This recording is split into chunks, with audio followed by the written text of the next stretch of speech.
माझं नाव सोमनाथ स्वामी. महानगरपालिकेमध्ये कोरोना चाचणी टेस्ट कालपासून चालू केलेली आहे.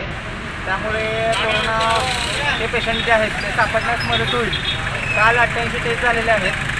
त्यामध्ये टोटल 5 पॉझिटिव्ह आलेले आहेत. आज सकाळपासून जवळजवळ 13 ते 20 टेस्ट झालेले आहेत.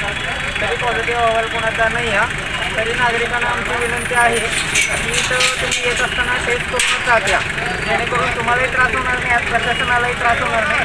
प्रशासन आपलं पूर्णपणे आपल्याला मदत करेल. तुम्ही प्रशासनाला मदत करा ही आमची विनंती आहे.